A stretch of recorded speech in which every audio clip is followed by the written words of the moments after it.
অনেকে বলে বাগান করতে গেলে অনেক বেশি সময় দিতে হয়, তার পেছনে খাটতে হয়। জানি না কার কতটা সময় লাগে, তবে আমার মতে ভালোবাসা থাকলে সুন্দর বাগান করা যায়। তাতে সেরকম একটা পয়সা লাগে বলে আমার মনে হয় না। আমার তো লাগে না। আমি ছাদ বাগানে সারের পরিবর্তে আমি যা যা খাই, এই যে দেখছো, সমস্ত কিছু খোসা এখানে ড্রামের মধ্যে ফেলে দিই। এইগুলোই টবের মধ্যে দিয়ে ওপর থেকে মাটি দিয়ে গাছ বসিয়ে দিই। তাতেই আমার ভালো, বেশ সুন্দর দেখো গাছ হয়েছে। অনেকে বলে গাছে রোগ পোকা লাগে এইসব দিলে, তা আমার তো সেরকম একটা প্রবলেম হয় বলে মনে হয় না।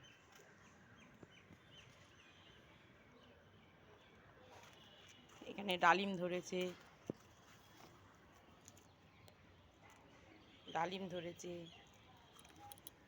এখানে একটা ড্রাগন গাছ, এতে ফল, এটা আমি নতুন বসিয়েছি।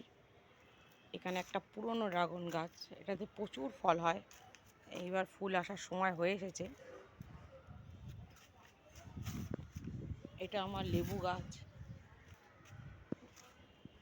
এছাড়াও জবা, বিভিন্ন ধরনের দোপাটি সব রয়েছে, সব রকমই মোটামুটি গাছ আছে। এই গাছটা হচ্ছে বুদ্ধজুইয়ের গাছ।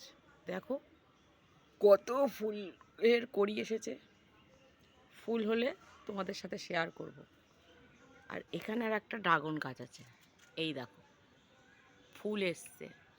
ওই পাশে একটা ফলও দাঁড়িয়েছে। এই গাছটা বেশি দিনের না, মাত্র 2 বছরের। এ পাশেও একটা কড়ি এসেছে।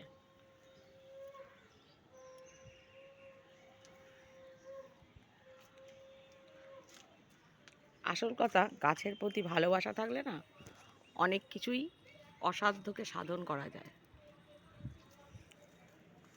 কি বলো তোমরা? আমার সাথে একমত হলে একটা লাইক দিয়ে সাবস্ক্রাইব করে পাশে থেকো। Thank you.